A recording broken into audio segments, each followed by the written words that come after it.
ഇന്ന് നമുക്ക് നല്ല ടേസ്റ്റി ആയിട്ടുള്ളൊരു അരിയുണ്ട ഉണ്ടാക്കിയാലോ. നമുക്ക് കടയിൽ നിന്ന് കിട്ടുന്ന അതിനേക്കാൾ ടേസ്റ്റുള്ള ഒരു അരിയുണ്ടയാണ് കേട്ടോ. ഇതിനായിട്ട് നമുക്ക് പാൻ ചൂടായിട്ട് നല്ല അടികട്ടിയുള്ള ഇരുമ്പിൻ്റെ ചട്ടി ഉണ്ടെങ്കിൽ അതായിരിക്കും കൂടുതൽ നല്ലത്. ഇതാണെങ്കിൽ കുഴപ്പമൊന്നുമില്ല. അതിലേക്ക് നമുക്ക് ഒരു 3/4 കപ്പ് അരി ഇട്ടിട്ടുണ്ട്. അരി നമുക്ക് നന്നായിട്ട് പെട്ടെന്ന് വെന്ത് കിട്ടുന്ന അരിയാണെങ്കിൽ അതായിരിക്കും കൂടുതൽ നല്ലത്. അങ്ങനെ അരി ഇട്ട് ഹൈ ഫ്ലെയിമിൽ തന്നെ വെക്കണം. നന്നായിട്ട് വറുത്തെടുക്കാം. കരിഞ്ഞു പോകരുത്. കരിഞ്ഞു പോയാൽ ഇതിൻ്റെ ടേസ്റ്റേ പോകും. അതുകൊണ്ട് കൈ വിടാതെ ഇളക്കി കൊടുക്കണം. നന്നായിട്ട് പുക വരുന്നുണ്ടെങ്കിൽ മാത്രം ഹൈ ഫ്ലെയിമിൽ നിന്ന് ലോ ഫ്ലെയിമിലേക്ക് മാറ്റി കൊടുക്കാം. എന്നിട്ട് വീണ്ടും ഹൈ ഫ്ലെയിമിലേക്ക് വെക്കാം.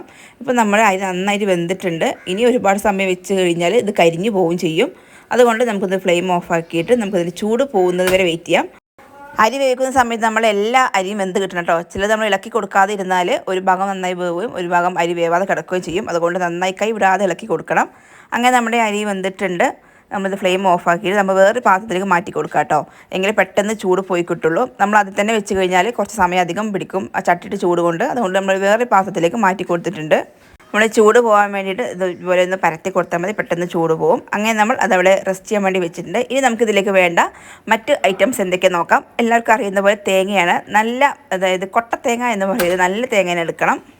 നല്ല മൂത്ത തേങ്ങ ആയിരിക്കണം. ഞാൻ ഒരു അരമുറി തേങ്ങ എടുത്തിട്ടുണ്ട് കേട്ടോ. പിന്നെ ഇതിലേക്ക് ആവശ്യത്തിനായ 3 അച്ച് ശർക്കര എടുത്തിട്ടുണ്ട്. അധികം ബ്ലാക്ക് കളറിലുള്ള ശർക്കരയും അതുപോലെ തീരെ കളറില്ലാത്ത ശർക്കരയും എടുക്കരുത് കേട്ടോ. ഈ ഒരു കളറിലുള്ള ശർക്കര എടുക്കണം. ഇതാണ് ആവശ്യത്തിന് കൃത്യമായ പാകമാണത്. പിന്നെ ഇതിലേക്ക് ഏലക്കായ് 2 ഏലക്കായ് എടുത്തിട്ടുണ്ട്. അതിൻ്റെ ആ സീഡ് മാത്രം ഇതിലേക്ക് ഇട്ട് കൊടുക്കാം. ഇനി ഏലക്കായ് നമ്മൾ പൊടിക്കുന്ന സമയത്ത് എപ്പോൾ ഇട്ടാലും കുഴപ്പമൊന്നുമില്ല. ഇനി നമ്മൾ അടുത്ത് ചെയ്യാൻ പോകുന്ന ശർക്കര കുത്തി പൊട്ടിച്ചെടുക്കുക ചെയ്യുന്നത് കേട്ടോ. നമ്മൾ ഉരുക്കിയെടുക്കാറിനേക്കാൾ ടേസ്റ്റ് ഇങ്ങനെയാണ്. ശരിക്കും നമ്മൾ അരിയുണ്ട എങ്ങനെയാട്ടോ ചെയ്യുന്നത്. നമ്മൾ ഇതുപോലെ കുത്തി പൊട്ടിച്ചെടുക്കണം നന്നായിട്ട്. ഒരു പ്ലാസ്റ്റിക് കവറിനകത്ത് ഇട്ടിട്ട് ഒരു തുണിയൊക്കെ താഴെ വെച്ചിട്ട് കുത്തിയെടുത്താൽ മതി. അത് ഞാൻ കാണിച്ചില്ലെന്നേ ഉള്ളൂ. എന്നാൽ എങ്ങനെ പെട്ടെന്ന് കിട്ടില്ല, അല്ലെങ്കിൽ കവറ് പെട്ടെന്ന് കീറിപ്പോകും. അങ്ങനെ അതേപോലെ കുത്തിയെടുത്തിട്ടുണ്ട്. അങ്ങനെ നമ്മൾ ഇനിയൊരു മിക്സി എടുത്തിട്ടുണ്ട്. ചെറിയൊരു അബദ്ധം എന്ന് പറയുന്നത് നമ്മൾ ആദ്യം തന്നെ അരി പൊടിച്ചെടുക്കണമായിരുന്നു കേട്ടോ. പക്ഷേ ഞാൻ ചൂട് പോകാൻ വേണ്ടി മാറ്റി വെച്ചതുകൊണ്ട് പെട്ടെന്ന് ഞാൻ ആദ്യം നമ്മുടെ തേങ്ങയും ശർക്കരയും പൊടിച്ചെടുത്തത്. കുഴപ്പമൊന്നുമില്ല, 2 പണി എടുക്കേണ്ടി വരുന്നത് മാത്രമേ ഉള്ളൂ. അരി പൊടിച്ചെടുത്തിട്ട് ഇത് ചെയ്യുകയാണെങ്കിൽ അതിലേക്ക് തന്നെ നേരിട്ട് നമുക്ക് ഇടാവുന്നതായിരുന്നു. ഇതെല്ലാം ഒന്നിച്ചിട്ട് ഒപ്പടിച്ചെടുക്കരുത്. പകുതി ഇട്ടിട്ട് നമുക്ക് നന്നായിട്ട് അരച്ചെടുക്കുക. അതായത് തേങ്ങയും ശർക്കരയും മാത്രമാണ് അതിനകത്ത്. ഒരു സ്പൂൺ ഉപയോഗിച്ചിട്ട് ഈ 4 ഭാഗം ഒന്ന് ഇളക്കി കൊടുക്കണം. കാരണം അത് അവിടെ ഇങ്ങനെ ഒട്ടിപ്പിടിച്ചിട്ടുണ്ടാകും. ഇനി ബാക്കിയുള്ള തേങ്ങയും ശർക്കരയും ആ ഏലക്കായും എല്ലാം കൂടി ഒന്നിച്ച് ഇതിലേക്ക് ഇട്ട് കൊടുക്കാം. അങ്ങനെ എല്ലാം ഇട്ടിട്ട് ഇനി നന്നായിട്ട് പൊടിച്ചെടുക്കണം. നന്നായിട്ട് മിക്സ് ആവണം കേട്ടോ. പെട്ടെന്നൊന്നും എടുത്ത് പോരുത് അരക്കുന്ന സമയത്ത്. ഇത് നല്ല തേങ്ങ, നമ്മുടെ വെള്ളമുള്ള തേങ്ങ ആണെങ്കിൽ മാത്രമേ ഇതുപോലെ നന്നായി അരഞ്ഞ് കിട്ടുള്ളൂ. നമ്മൾ കൊട്ടത്തേങ്ങയും കൊപ്രത്തേങ്ങയും എടുത്ത് കഴിഞ്ഞാൽ അതുപോലെ ആവില്ല. അതുകൊണ്ട് നല്ല തേങ്ങ ആയിരിക്കണം. അങ്ങനെ അരച്ച് നമ്മൾ വേറെ പാത്രത്തിലേക്ക് മാറ്റിയിട്ടുണ്ട്. ഇനി നമ്മുടെ അരി നമുക്കിതിലിട്ടിട്ട് പൊടിച്ചെടുക്കാം കേട്ടോ. നമ്മൾ ആദ്യം തന്നെ അരി എടുത്ത് പൊടിക്കുകയാണെങ്കിൽ പിന്നെ നമുക്ക് കഴുകേണ്ട ആവശ്യമില്ല ഇതിൽ മിക്സി. ഇപ്പോൾ നമുക്ക് 2 പണി എന്ന് പറഞ്ഞില്ലേ, ആ പണിയാണ് ചെയ്തത്. നമ്മൾ ആദ്യം തന്നെ അരി പൊടിച്ചെടുത്തിട്ടുണ്ടെങ്കിൽ പിന്നെ നമുക്ക് നേരിട്ട് ഇതിലേക്ക് ഇടായിരുന്നു. ഇപ്പോൾ നമ്മൾ തേങ്ങയും ശർക്കരയും നന്നായി അരച്ചെടുത്തിട്ട് മിക്സി നന്നായി കഴുകിയ ശേഷം വീണ്ടും നമ്മൾ അരി പൊടിച്ചെടുക്കുക ചെയ്തത്. ഇനി നമുക്ക് നമ്മുടെ അരി നന്നായിട്ട് നൈസായിട്ട് വളരെ നൈസായിട്ട് പൊടിച്ചെടുക്കണം. അധികം സമയം എടുക്കുകയാണെങ്കിൽ വേണ്ട, നന്നായി പൊടിച്ചെടുക്കണം.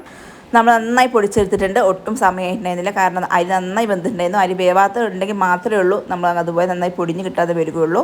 അഥവാ പൊടിയിൽ കുറച്ച് എന്തെങ്കിലും തരികളൊക്കെ ഉണ്ടെങ്കിൽ ഒരു അരിപ്പ ഉപയോഗിച്ചിട്ട് അത് അരിച്ചെടുത്താൽ മതി. ഇനി നമുക്ക് ഈ മിക്സിലേക്ക് നമ്മുടെ തേങ്ങ ശർക്കര ഏലക്കായ് മിക്സിലേക്ക് നമ്മുടെ പൊടിച്ചതിട്ടിട്ട് ഒരു സ്പൂൺ ഉപയോഗിച്ച് നന്നായിട്ട് ഇളക്കി കൊടുക്കാം.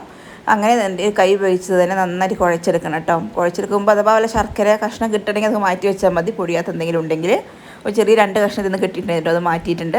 ഇത് നന്നായിട്ട് കുഴച്ചെടുത്തിട്ട് ആ ഒരു ചൂട് അധികം ഉണ്ടാവില്ല. കാരണം നമ്മൾ ചൂട് പോയതിന് ശേഷമാണല്ലോ നമ്മൾ അരി ഇടുന്നത്. നമ്മൾ ആ സമയത്ത് തന്നെ പെട്ടെന്ന് തന്നെ നമ്മൾ അരിയുണ്ട ആക്കിയെടുക്കാം. ഇതാണല്ലോ ഒറിജിനൽ അരിയുണ്ട എന്ന് പറയുന്നത്. നമ്മൾ ശർക്കര പാനിയൊക്കെ ഉണ്ടാക്കിയിട്ട് അങ്ങനെ ചെയ്യുന്നതുണ്ട്, ടേസ്റ്റ് ഇല്ല എന്നല്ല. പക്ഷേ ഒറിജിനൽ അരിയുണ്ട എന്ന് പറയുന്നത് ഇതാണ്. നല്ല ടേസ്റ്റാണ്. നമ്മൾ ശരിക്കും പണികളും കുറവാണ്, പെട്ടെന്ന് ഉണ്ടാക്കി എടുക്കുകയും ചെയ്യാം കേട്ടോ. ഇങ്ങനെ ഉണ്ടാക്കി നോക്കുകൊണ്ടു. നമ്മൾ ഫസ്റ്റ് ഇതുപോലെ ഉണ്ടാക്കുന്ന സമയത്ത് പെർഫെക്റ്റ് ആയിട്ട് തന്നെ നമ്മൾ ബോളായി കിട്ടും. ഒരു സോഫ്റ്റ് ആയിരിക്കും. പിന്നെ കുറച്ച് സമയം വെക്കുമ്പോൾ അത് ഹാർഡായിട്ട് കിട്ടും. 2 ദിവസമൊക്കെ പുറത്ത് വെക്കാവുന്നതാണ്. പിന്നെ അധികം സമയം നമ്മൾ എടുത്ത് വെക്കുന്നുണ്ടെങ്കിൽ ഫ്രിഡ്ജിനകത്ത് സൂക്ഷിച്ച് വെക്കണം കേട്ടോ. കാരണം തേങ്ങയല്ലേ, പെട്ടെന്ന് കേട് വന്നു പോവും.